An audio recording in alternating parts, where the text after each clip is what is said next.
Welcome back to our channel app tutorial. In this video, I'm going to be showing you guys on how you can add games to collections in Steam. So guys, if you're trying to add certain games to collection, then this video is for you. So guys, just go ahead and tap on your library since that is where you would find your games. And once you do so, just select on the game that you want to add. And once you're there, just look at the right corner where you can find this gear icon. So go ahead and tap there, and now you can see many options over here like favorites, app to manage, and properties. So just go ahead and tap on the second option and you can see this new collection button right here. So just go ahead and tap on the new collection and just enter the name of your collection.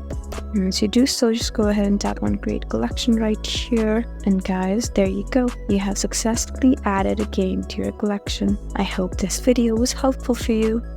If you found this video helpful, please leave us a like and drop us a comment down below. And if you want more helpful videos like these, then please subscribe to our channel. We'll see you again next time. Thank you for watching.